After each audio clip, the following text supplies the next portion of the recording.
আসসালামু আলাইকুম। আজকে আপনাদের সাথে শেয়ার করব হচ্ছে গরুর কলিজা বোনার একটি রেসিপি। তো আশা করছি রেসিপিটা ভীষণ ভালো লাগবে। যারা কলিজার গন্ধে কলিজা খেতে পায় না তাদের জন্য তো স্পেশালি এই রেসিপিটা ফলো করে আপনারা যদি বাসায় তৈরি করেন আমার মনে হয় আপনাদের ভীষণ পছন্দ হবে। তো প্রথমে হচ্ছে কলিজাটাকে আমি 5 মিনিটের মতো সিদ্ধ করে নিব। ছোটো ছোটো করে টুকরো করে নিচ্ছি। আপনারা আস্ত বড় টুকরাকেও সিদ্ধ করে নিতে পারেন, তারপর এভাবে ছোটো ছোটো টুকরো করে নিতে পারেন। তো আমি পানিতে সিদ্ধ করে নেব 2 থেকে 5 মিনিটের মতো। এটা ভালো করে রক্তটা পরিষ্কার করে নেব, তাহলে সিদ্ধ করে নিলে তো আপনার কলিজার যে একটা বাজে গন্ধ অথবা অনেকের কাছে খেতে ভালো লাগে না, তাদের জন্য তো এটা ভীষণ উপকারী। আর যাদের খেতে ভালো লাগে তারা তো জানেনই কলিজা খেতে কতটা মজার। তো আমরা যা গন্ধবিহীন কলিজার রেসিপিটা আপনাদের সাথে শেয়ার করছি, যাতে আপনারা এইভাবে রেসিপি ফলো করে আপনারা বানাতে পারেন। তো প্রথমে কলিজাটাকে সিদ্ধ করে নেব। তো সিদ্ধ যখন হয়ে যাবে ছাঁকনিতে ছেঁকে সুন্দর করে আবারও পরিষ্কার করে নেব। আর রেসিপিটা অবশ্যই ভালো লাগলে অবশ্যই একটি লাইক আর চ্যানেল সাবস্ক্রাইব করতে ভুলবেন না। তো সিদ্ধ করার পর ভালো করে আবারও ধুয়ে নেব, যাতে কলিজার রক্তে যে একটা গন্ধ থাকে এটা যাতে চলে যায়। তো এখন এটাকে ভালো করে ফ্রেশ করে ধুয়ে রেখেছি। আর সেই সাথে এখন আরেকটা চুলাতে একটা প্যান বসিয়ে দিব, আর তাতে দিয়ে দিব তেল।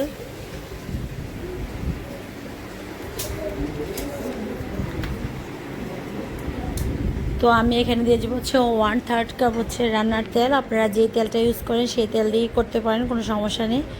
তো সরিষা অথবা সয়াবিন যেটাই ব্যবহার করুন না কেন, তো আমি যেহেতু সরিষার তেলটা আমরা খাই যেহেতু, তো এটাই ব্যবহার করছি।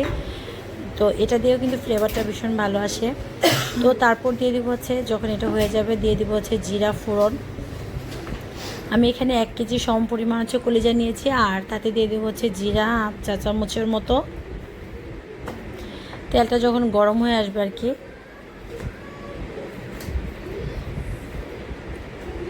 তো জিরা ফোড়ন দিব, তারপরে শুকনো মরিচ কয়েকটা দিব যাতে সুন্দর একটা ফ্লেভার আসে। আর সেই সাথে দিয়ে দিব 2-3টার মতো তেজপাতা।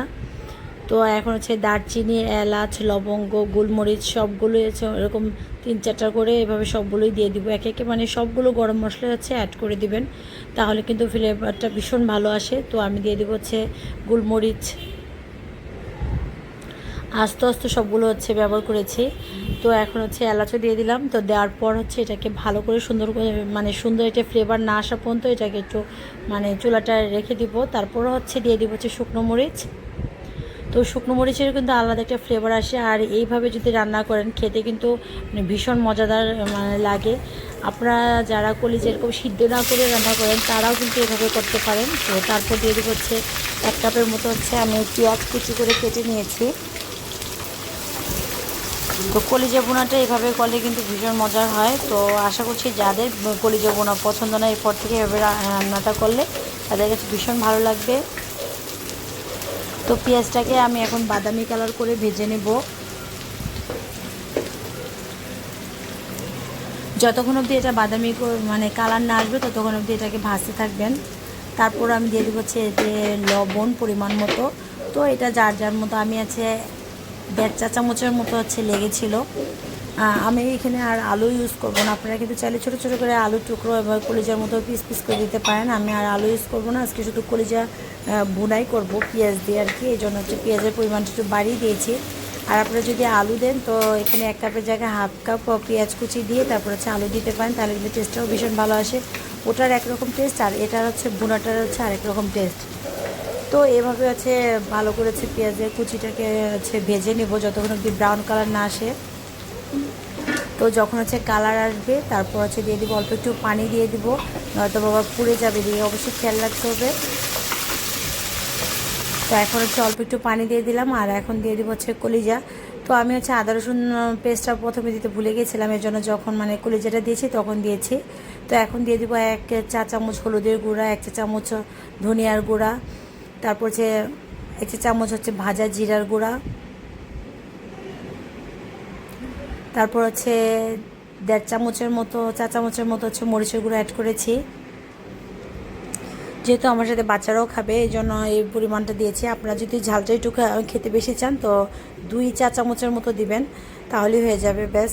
তো তারপর হচ্ছে ভালো করে কষিয়ে নিব। আর যে কলিজাটা সিদ্ধ করে রেখেছিলাম সেই কলিজাটা এখন হচ্ছে দিয়ে দিব, আর সেই সাথে দিয়ে দিব আদা রসুন পেস্ট। তো এখানে আমি হচ্ছে 1.5 চা চামচের মতো আদা বাটা, 1.5 চা চামচের মতো রসুন বাটা, এই যে দুইটা উপকরণ হচ্ছে দিয়েছিলাম।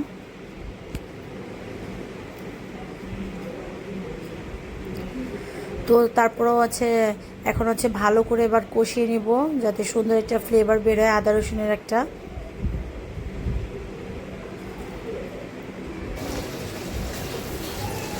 তো এটাকে একটু ভালো করে কষিয়ে নিতে হবে। তারপর হচ্ছে দিয়ে দিব অল্প একটু পানি দিয়ে এটাকে হচ্ছে ঢাকনা দিয়ে রেখে ঢেকে রাখবো।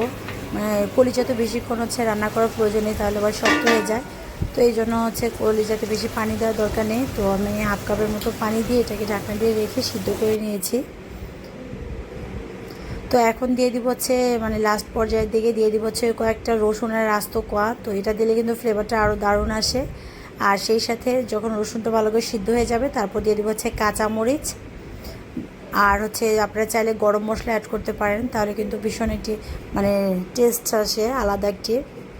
তো আমি তো হচ্ছে হোমমেড গরম মশলা করি, আপনারা কিন্তু প্যাকেটেও সব জায়গায় হচ্ছে পাওয়া যায় গরম মশলা গুঁড়াগুলো। তো ওগুলো হচ্ছে দিয়ে দিতে পারেন, আর চাপ চাপের মতো তার সুন্দর একটি ফ্লেভার আসবে। তো এই তো হচ্ছে কাঁচামরিচ অ্যাড করে দিচ্ছি।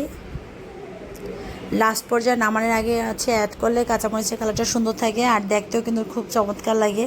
আর বেশি ঝাঁঝালো হয় না, মানে সুন্দর একটা ফ্লেভার বের হওয়ার জন্য হচ্ছে লাস্ট পর্যায়ে হচ্ছে কাঁচামরিচটা দিতে হয়।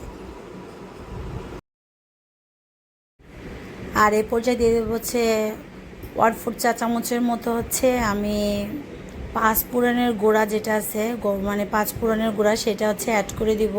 তাহলে একটু সুন্দর গ্রান হয়। আর মানে যে মানে কলিজার যে মানে অনেকের কাছে খেতে ভালো লাগে না, তাদের কাছে তো ভীষণ ভালো লাগবে। এটা গরম ভাতের সাথে রুটি, পরোটা, পোলাও যে কোনোর সাথে খেতে কিন্তু দারুণ লাগে এই কলিজা ভুনাটা। তো আশা করছি আপনাদের কাছে রেসিপিটা খুব ভালো লাগবে। আর সবাই ভালো থাকবেন, সুস্থ থাকবেন। এই তো তৈরি হয়ে গেল আমার মজাদার মাখা মাখা কলিজা ভুনা। আল্লাহ হাফেজ।